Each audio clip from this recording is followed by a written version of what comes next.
নগরের কোলাহল ও ব্যস্ততার ভেতর এক টুকরো প্রশান্তির খোঁজে যারা ছুটে বেড়ান তাদের জন্যই খুলে গেল নতুন দিগন্ত। বসুন্ধরার বাসিন্দাদের জন্য উদ্বোধন হলো বসুন্ধরা কমিউনিটি পার্ক। বৃহস্পতিবার বিকেলে বসুন্ধরা আবাসিকের এন ব্লকে পার্কটির উদ্বোধন করা হয়। এ সময় বসুন্ধরা গ্রুপের ঊর্ধ্বতন কর্মকর্তারা সহ আবাসিকের বাসিন্দারা উপস্থিত ছিলেন। এই পার্ক শুধু বিনোদনের জায়গা নয়, বরং একটি আধুনিক ও পরিবেশ বান্ধব সবুজ পরিসর, যেখানে মিলবে প্রকৃতির সান্নিধ্য আর কমিউনিটির বন্ধন। পার্কের মাঝখানে রয়েছে বিস্তৃত লেক, চারপাশে সাজানো হয়েছে নান্দনিক জকিং ট্র্যাক ও আলাদা সাইকেলিং ল্যান্ড। শিশুদের জন্য রয়েছে নিরাপদ প্লে জোন আর স্বাস্থ্য সচেতনদের জন্য আধুনিক সরঞ্জাম। কর্তৃপক্ষ জানায়, পার্কটি বসুন্ধরা আবাসিক এলাকায় যারা বসবাস করেন, যারা বসুন্ধরায় প্লট ফ্ল্যাট অ্যাপার্টমেন্ট কিনেছেন এবং যারা ভাড়া থাকেন সবার জন্য উন্মুক্ত। আপনারা জানেন যে বসুন্ধরা আবাসিক এলাকাকে আমরা মেগা সিটি হিসেবে ঘোষণা করেছি এবং তার একটা অন্যতম উপকরণ হচ্ছে হলো পার্ক। তো অনেকদিন ইচ্ছে ছিল আমাদের পার্কটা ওপেনিং করব।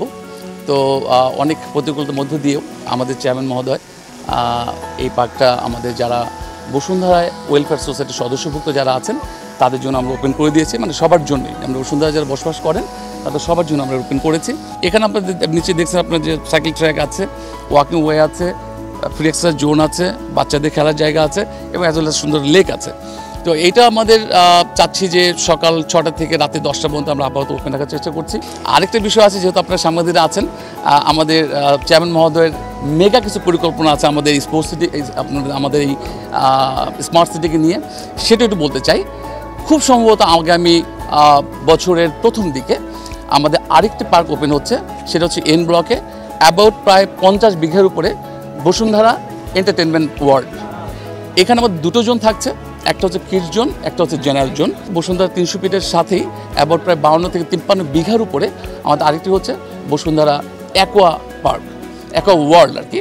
তো সেটা হয়তো আশা করতেছি আমাদের হয়তো সময় ভেদে আমাদের টার্গেট হচ্ছে 2026-এর মধ্যে ওপেন করা, তা না হলো 2027 আর্লি হয়তো আমরা ওপেন করে ফেলবো।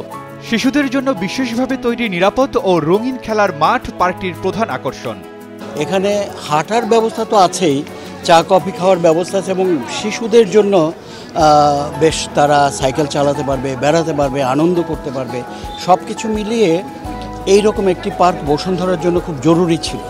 আর ঢাকা শহরের কথা যদি আমরা বলি, ঢাকা শহরে তো কোনো পার্ক নেই, মাঠগুলো উধাও হয়ে গেছে, হাঁটার জায়গা নেই মানুষের।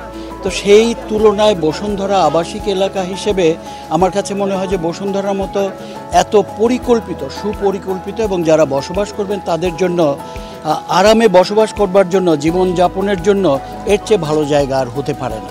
পার্কের সৌন্দর্য বাড়িয়েছে লেকপাড়ের মনোরম হেরিটেজ এক্সপ্রেস ক্যাফে এবং খোলামেলা বসার জায়গাগুলো। সন্ধ্যায় এখানে বসে প্রাকৃতিক হাওয়া উপভোগ করতে পারবেন দর্শনার্থীরা। এখানে বাচ্চাদের জন্য উপযোগী খেলাধুলার ব্যবস্থা আছে, জিমের ব্যবস্থা আছে, বয়স্কদের জন্য হাঁটা চলাফেরা, সাইক্লিং এবং সুলভ মূল্যে এখানে ক্যাফে আছে। এটা আমি যতটুকু জানি রাত 10টা পর্যন্ত খোলা থাকবে। এমনিতেই বসুন্ধরা আবাসিক এলাকার ব্র্যান্ড হচ্ছে নিরাপত্তা, এই আবাসিক এলাকাটিও নিরাপদ থাকবে, আমরা এটাই আশা করি। শুধু এই পার্কটি নয়, আমার জানা মতে আরও 4টি পার্ক হবে, যেগুলো এর থেকে আয়তনে আরও অনেক বড় হবে। সব মিলিয়ে বসুন্ধরা কমিউনিটি পার্ক শুধু একটি পার্ক নয়, এটি নগর জীবনের সবুজ ও সম্পর্কের নতুন অধ্যায়। অবশ্যই অনেক ভালো লাগছে, কারণ আমরা সবাই একটা চিন্তার বিষয় ছিল যে আমরা বাচ্চাদের নিয়ে কোথায় যাব, কারণ বাচ্চারা তো একটা টাইমে খেলতে চায়, তাদেরকে টাইম স্পেন্ড করতে চায়। তো সেই ক্ষেত্রে আমাদের এটা পেয়ে আসলে অনেক ভালো লেগেছে। অবশ্যই অনেক সুন্দর এনভায়রনমেন্ট, কারণ আশেপাশ থেকে গাড়ি কিছু নেই, কিন্তু আপনি একটা প্রাকৃতিক এনভায়রনমেন্ট আছে, অবশ্যই অনেক ভালো লাগছে। এখানে জাস্ট ডোলাই করছিলাম খালি, বাট আই পরে সুইংটা লাইক স্লাইডে যাবো। আমি কখনো ডোল খেয়ে, কারণ আমি আমাদের কাছে বাড়ির পাশে কোনো নিয়ার বাই পার্ক থাকে না সবসময়। শহরের ধোঁয়াশা আর ব্যস্ততার ভেতর এক টুকরো প্রশান্তি। বসুন্ধরার এই পার্কটি নগরবাসীর জীবনে নিয়ে আসবে নতুন নিঃশ্বাস, এমনটাই প্রত্যাশা সকলের। Desk report, Daily Sun.